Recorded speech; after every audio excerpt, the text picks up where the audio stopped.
Okay, magandang araw sa inyong lahat. So ngayon naman ay grade 9 ang ituturo ko sa inyo. So nasa ika-6 na linggo tayo at ang dapat matutunan ng mga grade 9 learners natin sa linggong to ay makapag-solve ng problems involving quadratic equations. At the same time, rational algebraic equation. So ito ay real application ng pinag-aaralan. So, paano kaya ito sasagutan ng ating mga estudyante? So, tutok lang sapagkat may 5 akong problems na ipapaliwanag at sana'y maging gabay sa paggawa ninyo or pagsagot ninyo ng inyong mga module. Ang unang problem natin ay ito sa isang halimbawa ng number problem. So, ito ang problem natin. The sum of two numbers is negative 6. If the product of these numbers is negative 40, what are the numbers? So, since it is a number problem, so dito, aalamin lang natin kung ano yung numbers na involved dito. So, let us determine the given. Okay? Sum of the numbers. So, we have sum ay negative 6. If the product, so we are talking about the product of these numbers is negative 40. What are the numbers? Okay, from the given, and then relate this one sa mga previous lessons natin in grade 9, anong topic ang involved ang sum at ang product? Pumasok na ba sa isipan ninyo? Sana ay naisip ninyo ang sum and product of the roots. Sapagkat sa problem na to, yun ang pinakamainam na gamitin para mas madali nating masolve ito. Okay? So, since given ang sum at ang product sa problem natin at hinahanap natin yung numbers, pwede nating gamitin yan, yung concept na sum and product of the roots, sa pag-alam natin ng value ng x natin or ng numbers na nawawala dito. So, kailangan maalala natin yung pattern. So, naaalala pa to? X squared minus sum of roots x plus the product of roots.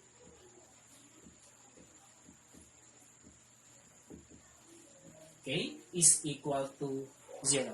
So, dito ay makakagawa tayo ng equation at ang equation na magagawa natin ay equation na nasa ilalim ng number problem na ito.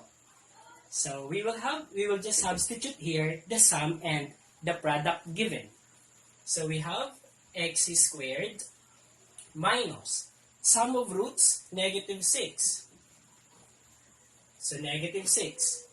We have a constant which is x, then product of roots, negative 40, is equal to 0.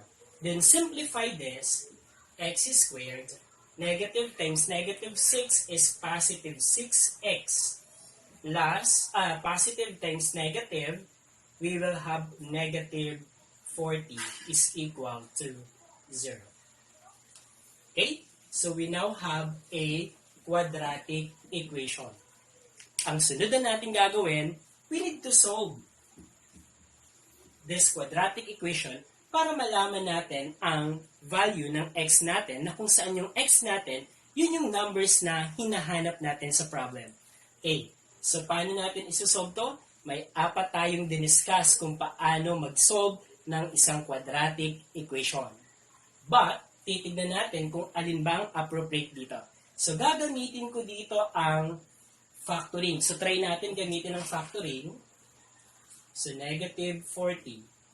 And then, ang sum ay 6. Maghahanap ako ngayon ng factors ng negative 40 na dapat ang sum ay 6. Okay, tignan natin. So, makakatulong ang prime factorization. So, we have 40, 4 times n. So, tignan niya natin. pag inad ay 14, pag sinubtract ay 6. So, pwede na to. So, pwede na yan. So, we have 4 and 10. So, pag inad natin to, 14, pero pag sinubtract natin, we have 6. So, since pwede, pag sinubtract, since positive to, dito ang positive sa mataas na factor. Dito. And then, negative 42. So, ibig sabihin, ang isa ay negative.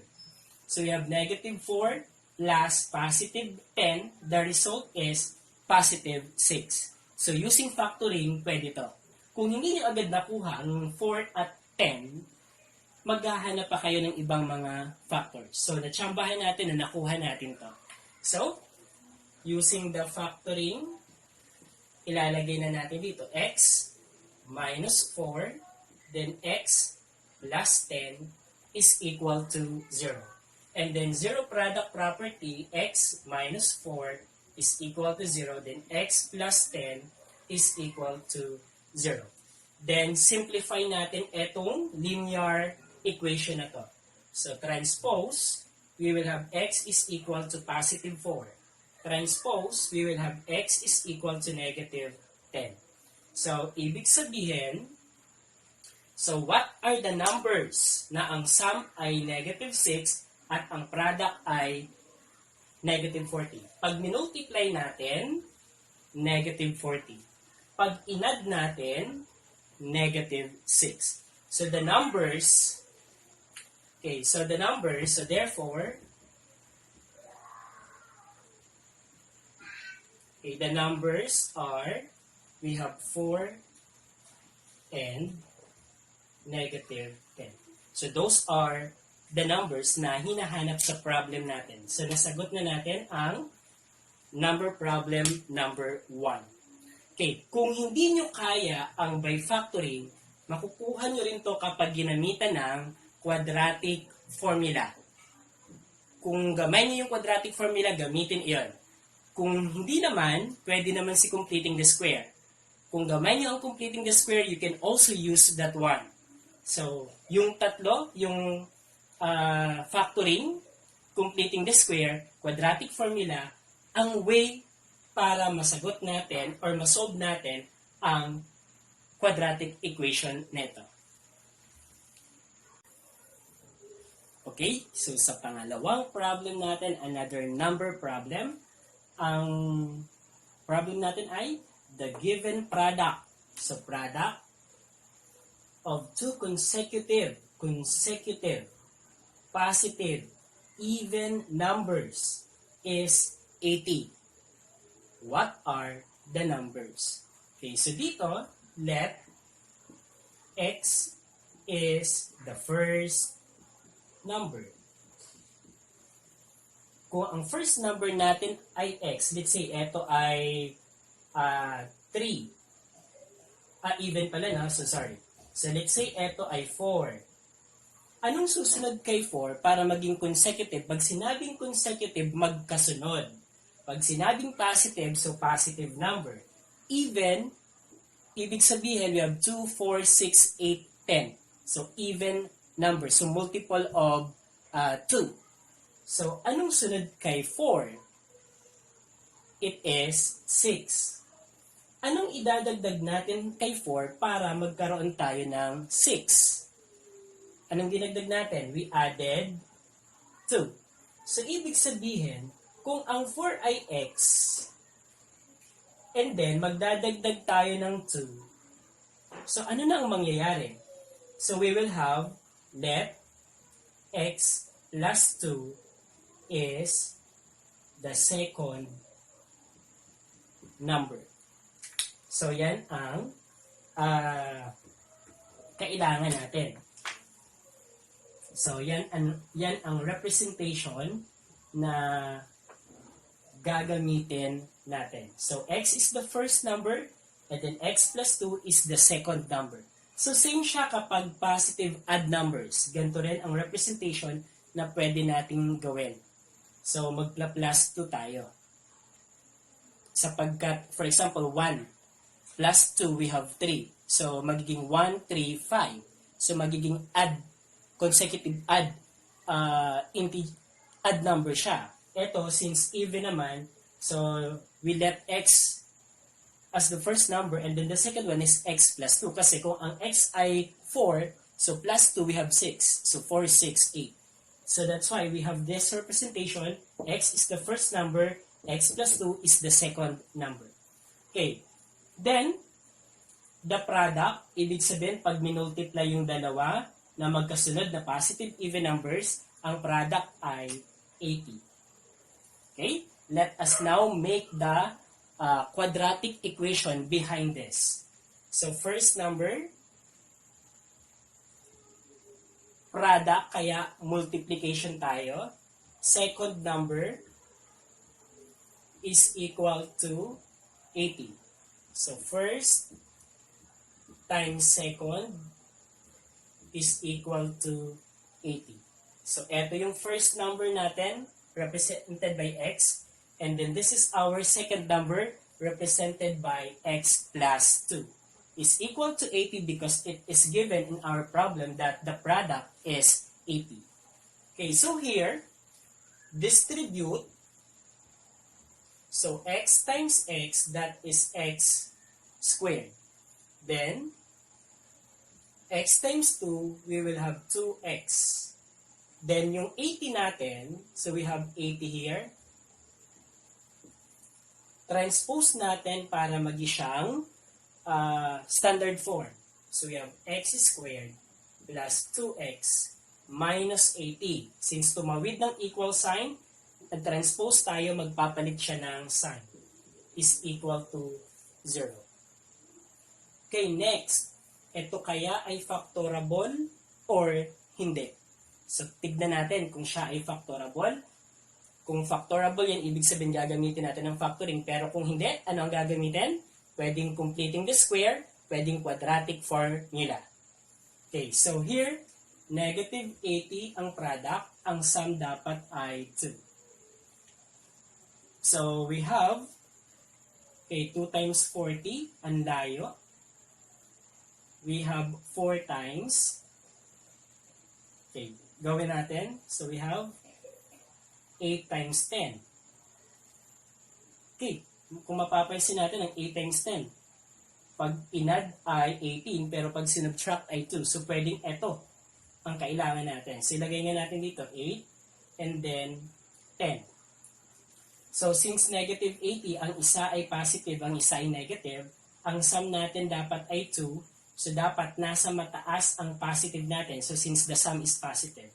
So, itong isa ay negative. So, tignan nga natin. Pag minultiply, negative 80, tama naman. Pag inad, so, unlike sign, subtract, 10 minus 8 is 2. Then, positive to, kaya positive yon. So, ibig sabihin, tama, ito ang hinahanap nating factors. So, dito, so we have x minus 8, and then x plus 10 is equal to 0. Then, 0 product property, x minus 8 is equal to 0. X plus 10 is equal to 0. Transpose, x is equal to positive 8. X is equal to negative 10.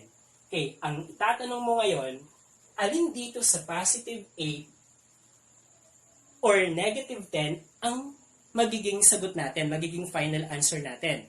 So, dito, positive even numbers. So, pag sinabi natin positive even numbers, dapat ay positive. So, hindi pwede si negative 10. So, ang pwede ay si 8. So, kung ang first number natin is 8, what will be our second number? So, our second number is, so if x is 8 plus 2, the result is 10. So, ibig sabihin, the first number is 8, the second number is 10. So, magkasunod na positive, even, so pareho namang even numbers. So, tignan natin, kapag minultiply yan, we have 80. So, tama ang nakuha natin. So, sana'y nasusundan.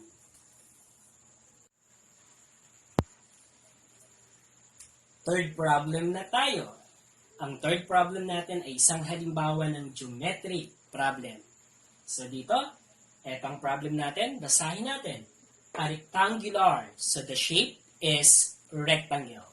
Wall has an area of 150 square feet and a perimeter of 50 feet.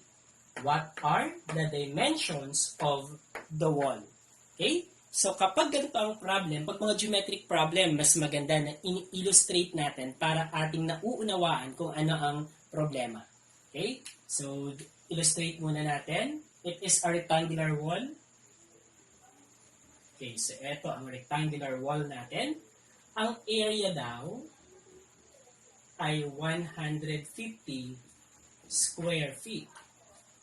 So pag sinabi nating area, kapag minultiply si length at si width, we will have the area. So, ito yan. So, yan ang area. Parang yung face mismo ng wall. Okay. Next, and perimeter of 50 feet. So, ibig sabihin, pag sinabi namang perimeter, ito naman yung distance around the shape. So, pag perimeter, ito yan. So, yung length plus yung haba ng width plus yung haba ng length ulit plus yung haba ng width ulit. So, ibig sabihin, length plus width plus another length plus width, that is the perimeter. Okay. So, what are the dimensions of the wall? Ang tinatanong ay kung ano ang dimension. Pag pinag-usapan ang dimension, ang hinihingi, ibig sabihin, ay kung ano ang haba ng width at ano ang haba ng length. Okay, so tignan nyo to. Ang given ay area. Ang area ay length times width. So parang product siya. Diba? So product of length and width. Pag sinabi naman nating perimeter, so sa perimeter natin, so i-add natin si length, si width, si length, at si width. Pero pag hinati natin, length at width lang, we have the length, okay, we have length plus width. So that is half of the perimeter. Pero ito parang sum of length and width. So, nagigets nyo ba ang gagamitin nating proseso or topic na napag-aralan ng mga nakaraang linggo? So, ang gagamitin natin dito ay ang sum and product of the roots. Okay? So, balikan natin dito. So, x squared minus the sum of roots plus the product of roots is equal to 0. So dito, we will have x squared minus the sum. So the sum of roots natin, itong sum yan ng length and width. So kung ang sum natin ay, ang perimeter natin ay 50, so kung ito ay, kung ang length plus width plus another length plus width natin ay 50, tinanggal natin yung dalawa. So, eto, babawasan din natin ng length and width. Diba? So, ang mangyayari dyan, eto, i-divide natin by 2, so magiging kalahati. So, ibig sabihin, pag in-add natin yung haba ng length at width natin, that is equal to 25. So, the sum of length and width natin ay 25. So, ilalagay natin dito. So, 25x plus product. So, ang product ng length and width natin ay the area. So, area is 150 is equal to 0. So, meron na tayo ngayong quadratic equation. At since meron na tayong quadratic equation, isusolve na natin itong quadratic equation na to. Na kung saan, kung hindi siya factorable, ang gagamitin ay completing the square or quadratic formula. Okay? Tignan natin kung ito ba ay factorable or hindi.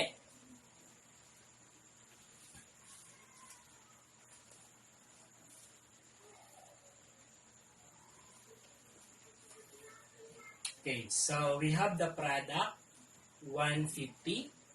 Then the sum must be negative 25. So pag tinignan natin, okay, 15 and then 10. Pag inad natin ang 15 and 10, we have 25. Diba? Pero pag sinubtract naman natin, we will have 5. Pero pag inad, we have 25. So ibig sabihin pwede. Paano magiging negative 25 kapag inad natin ito?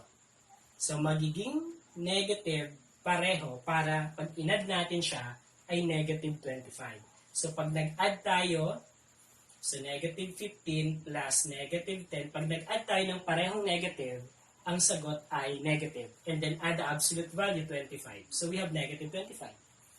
And then, product. Pag minultiply naman natin to, dapat ay 150. Since negative times negative is equal to a positive, so therefore, negative 15 times negative 10 is equal to positive 150.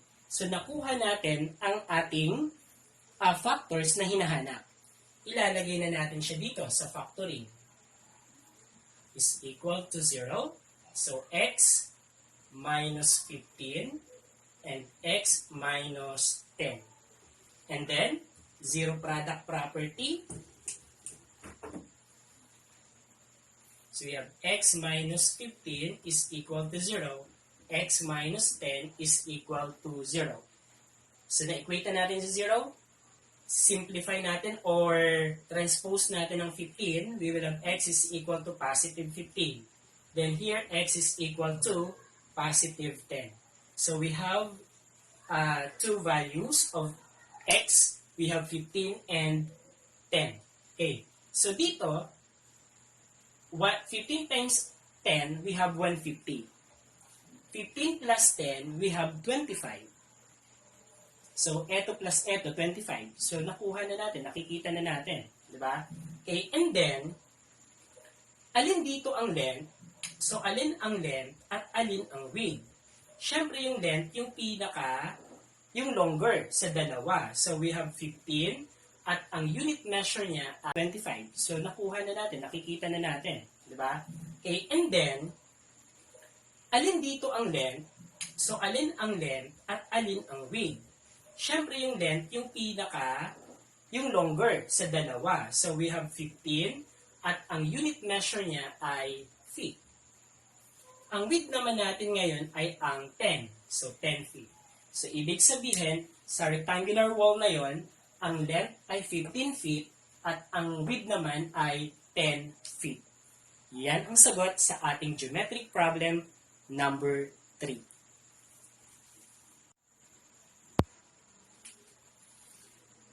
Number 4. Problem na tayo. Geometric problem pa din. Okay? The area of a rectangular lot, so the shape of the lot is rectangle, is 36 square meters.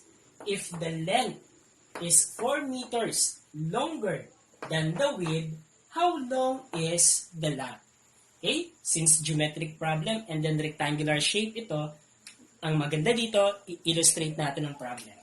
Okay? Rectangle. So this is the lot. Okay, ang area the area of a rectangular lot is 36. So 36 square meters. Length, width.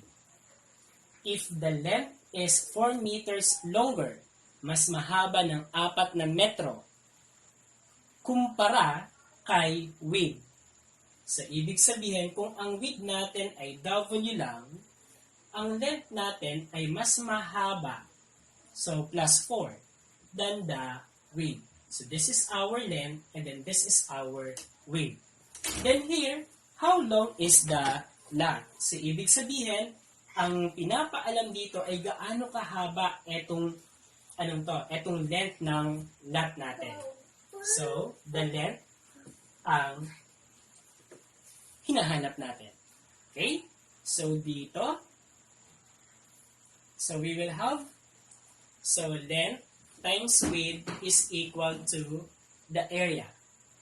Ang length natin ay W plus 4. Ang width naman natin ay W is equal to the area given, which is 36. Then dito, distribute natin W times W, we have W squared. Then, W times 4, we have 4W. And then, transpose natin si 36, meron tayong negative 36 is equal to 0. So, meron na tayo ngayong quadratic equation. So, ang tanong ngayon, anong way ang gagamitin natin to solve this kind of problem? Ito ba ay factorable? Gagamitin ng factoring. Kung hindi, gagamitin ang quadratic form nila. So, ito, negative 36. And then, ang sum dapat ay 4. So, tignan natin. So, 6 times 6. Okay, hindi pwede. Pag in-add 12, pag sinubtract ay 4. So, ito ay 2 times 3. Ito ay 2 times 3. So, 6 times 6 hindi pwede kapag 2 times 18. So, pwede ba? So, pag sinubtract ay 16, pag in-add naman ay 20. Hindi pwede. So, 3, and then we have 4 times 3, 12. So, eto. Pag in-add 15, pag sinubtract ay 9. So, hindi rin pwede. Okay, next. Gawin natin 4. So, 4 times 9. Pag in-add ay 13, pag sinubtract ay 5. Okay, meron pa ba? Okay, so ibig sabihin, hindi factorable ang ating quadratic equation. So since hindi siya factorable, ang isa na pwede natin gamitin, or dalawa pala na pwede natin gamitin, ay ang completing the square or ang quadratic formula. Quadratic formula ang gamitin natin. So pag quadratic formula, identify the A, the B, and then the C of the quadratic equation. So ang A natin, 1. That is the numerical coefficient of the quadratic term. Ang B naman natin ay 4 at ang C natin ay negative 36. And then, substitute this one to the quadratic formula. We have x is equal to negative b plus or minus the discriminant, the square root of the discriminant. The discriminant is b squared minus 4ac all over 2a. Then, substitute na natin negative, and then we have 4 plus or minus. We have 4 squared minus 4. Ang a ay 1, ang c ay negative 36. All over 2, ang a ay 1. So, na-substitute na natin. And then, simplify. Negative times positive 4, we have negative 4 plus or minus. We have 4 squared plus or minus. We have 4 squared, 16. Negative times negative is positive. 36 times 4. So, 36 times 4, we have 6, 6, 12, 24. We have 12, 13, 14. So, tama ba? We have 144 over 2. And then, continue. So, 144 plus 16. We have 10. Carry 1. So, we have 4, 5, 6. Then 1, 160. So, negative 4 plus or minus the square root of 160 over 2. Okay, next. Okay. Ang 160 natin ay hindi perfect square. So, pero pwede natin i-reduce. Divisible siya by 16 saka factors niya rather ay 16 and 10. 16 times 10 is 160, di ba? Okay, ang 16 ay perfect square, ang 10 naman ay hindi na. So, square root ng 16 ay 4. Ng square root of 10 naman, wala na kasi 5 times to ang factors nito. Ang 5 ay hindi perfect square at ang 2 ay hindi rin perfect square. So, mananatili sa loob yung 10 natin. Okay? So, ilalagay na natin. So, we have so, x is equal to negative 4 plus or minus 4, the square root of 10 all over 2.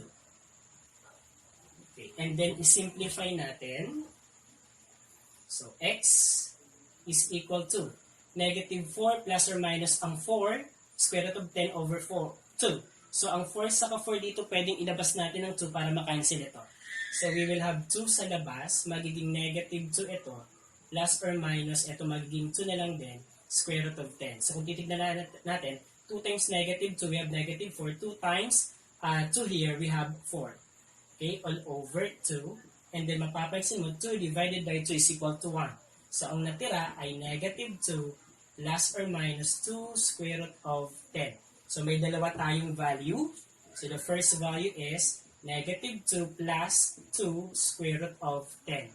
The second value is negative 2 minus 2 square root of 10, ang second value natin. So, dito sa dalawa, ito, may possibility na positive ang result natin. Kasi mas mataas to kaysa dito eh. Pero ito, negative 2 saka negative 2 square root of 10, negative.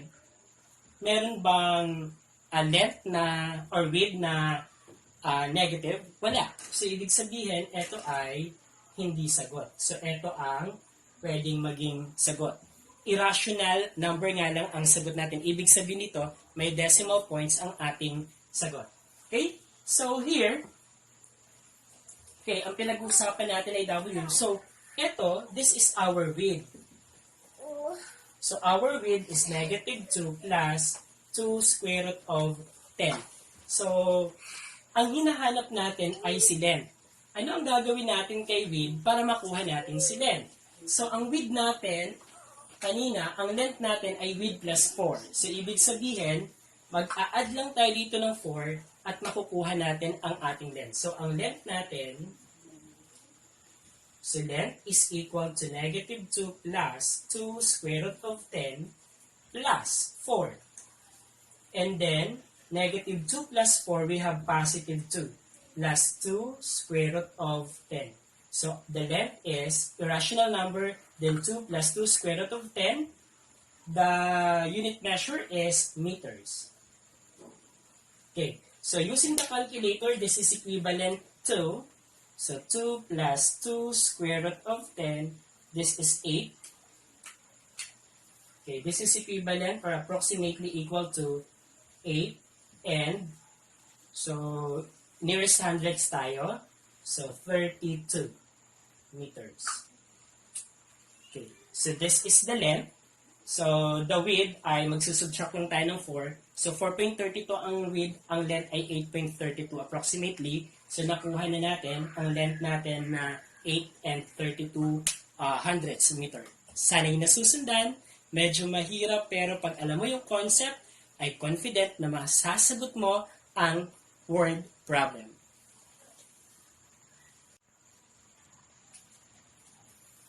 Number 5 na tayo. Word problem naman ito.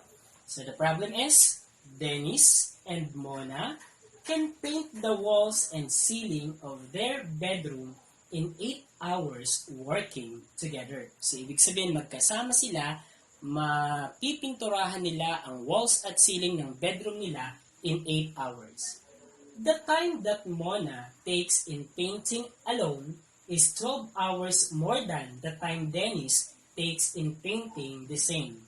So, ibig sabihin, kung si Mona lang ay ang magpipintura, so, mas mahaba ng 12 hours kumpara kay Dennis ang pagpipinturang gagawin niya. How long does it take Dennis to paint the walls and ceiling alone? So, gaano daw katagal magagawa ni Dennis pinturahan ang walls at ceiling ng kanilang bedroom mag-isa? So, yeah, that is the problem. So, tignan natin. Okay? So, we are talking about Mona and then Dennis.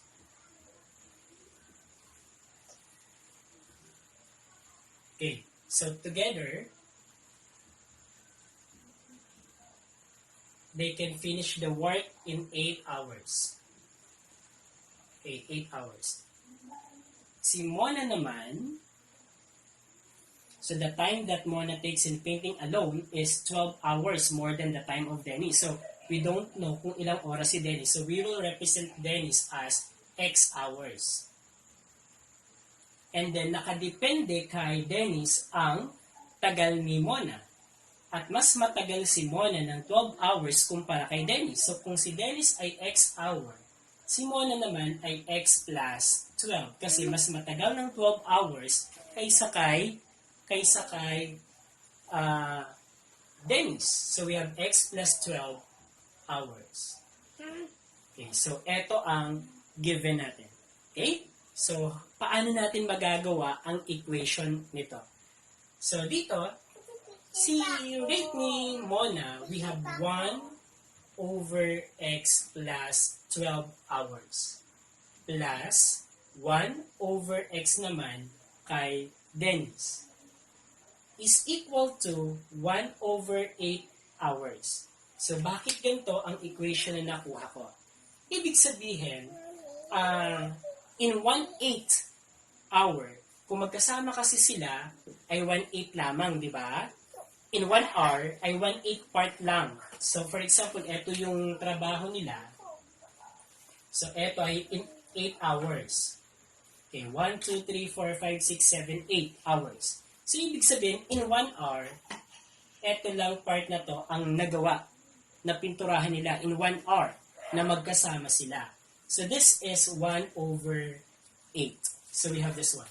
So, kung si Mona, ang oras niya, kapag mag-isa siya ay X plus 12, so, in 1/8 hour, so we will have 1 over X plus 12 ang ma-accomplish ni Mona.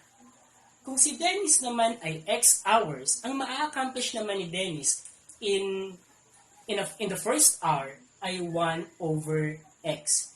So, this is the first hour na ma-accomplish ni Mona, plus ito naman yung first hour na ma-accomplish ni Dennis, at kapag magkasama sila, etong part na to ang ma-accomplish nilang dalawa. 1/8 lamang ng task or ng project. Okay. So, next. So, eto nakikita natin na ito ay isang rational algebraic equation. So, paano natin isosolve ito? Okay? So, dito, we will determine the LCD. So, x plus 12, x, and then 8. So, our LCD ay x plus 12 times x times 8. At etong LCD na to ay imumultiply natin sa bawat term ng equation. So we will have 1 over x plus 12, eto yan, times the LCD which is x plus 12 times x times 8. Plus 1 over x times the LCD which is x plus 12 times x times 8. Then, is equal to, so buburahin ko na to, 1 over 8 times the LCD which is x plus 12 times x times 8. So we now have this one. The purpose of multiplying each term of the equation by the LCD ay para mawala ang denominator ngayon. Okay, so eto na. Tignan nyo. So x plus 12, x plus 12. So x plus 12 divided by x plus 12, it will become equal to 1. Then, ang natira ay x, 8, and then 1. So 1 times x times 8, we have 8x. Yan na lang ang natira dito sa first term natin. So next naman, we have this one, saka eto, makakancel out. Because x divided by x is equal to 1.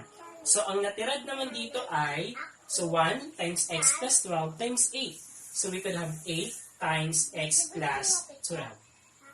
So dito naman sa term na to, makakancel yung 8. Because 8 divided by 8 is equal to 1. Ang natira ay ang x plus 12 times 1. So, ang natirad naman dito ay, so 1 times x plus 12 times 8. So, we could have 8 times x plus 12.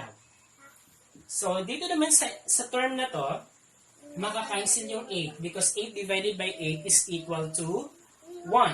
Ang natira ay ang x plus 12 times 1 times x. So we now have this one. Wala na siyang denominator. Okay? Simplify natin. So 8x ito. Distribute, we will have 8x. Distribute, we have, so 12 times 8. 12 and 8, we have 16. 8, 9. 96. So 96 dito. Then ito naman, distribute din. X times x, x is squared. X times 12, we have 12x. Okay? And then, since nandito ang x squared natin at positive na siya, etong mga to ang itra-transpose natin sa kabila. So we have 0 is equal to x squared plus 12x. 8 and 8. Okay, i-transpose ko muna para hindi kayo maguluhan. So negative 8x, negative 8x minus 96. Then simplify, x squared, then 12 minus 8, minus 8. So ito ay a negative 16. And then ito ay positive 12. So we have negative 4x. So 12, 13, 14, 15, 16. Okay, we have negative 4x. Then minus 96. So ito ay ang ating quadratic equation. And then, pwede siyang reflexive property tayo. So we could have x squared minus 4x minus 96 is equal to 0. That is just the same. Gumamit lang tayo ng reflexive property. Okay? Nakuha na natin si quadratic equation. Ano nang sunod na gagawin? Okay, ito ba ay factorable? Okay, so kailangan kong magbura.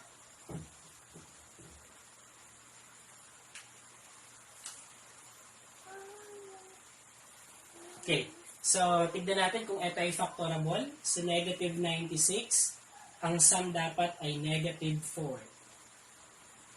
Okay, so divisible by 2. So 96 divide by 2, we have 4, we have 8, we have 16, we have 9. Tama ba? Okay, 49, 49, 998. Mali. 8 lang pala siya. No? So 8. So 8 times 2, 16. Okay, sorry. So we have 48 here. Okay, so ito, wala pa. Wala pa. Kapag inad natin 50, kapag sinubtract ay 46. Hindi pa negative 4. So next ay, ito divisible by 4. So we have 12. Tama ba? Okay, so 12. Okay, so dito, tignan natin. So ito ay 8. Ito ay 12. So 8 times 12.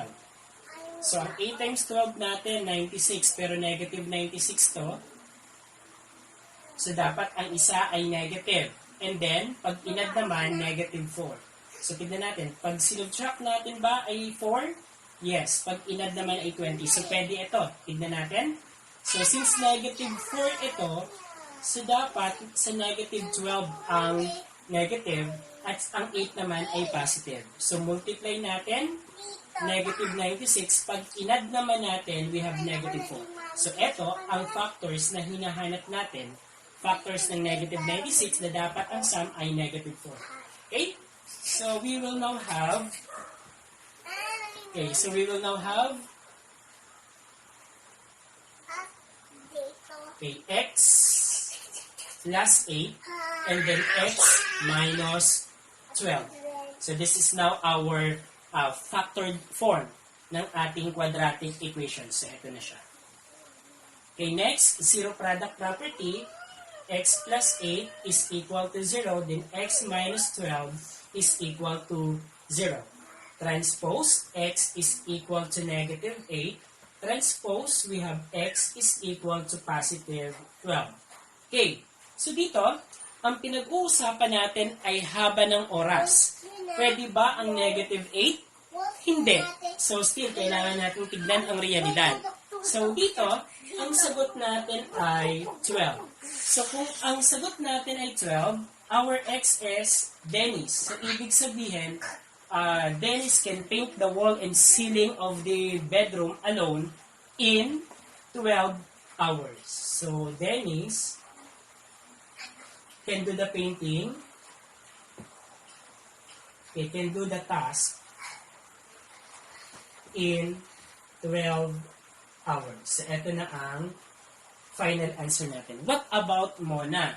Kung si Mona ay x plus 12, si Dennis ay 12, kay Mona ay x plus 12, so si Mona naman ay, kung siya lang ang gagawa, so she can do the task in 12 plus 12, 24 hours. Pero ang hinihingi lang sa problem ay yung haba ng oras na magawa ni Dennis yung pagpintura ng wall at ceiling ng kanilang bedroom.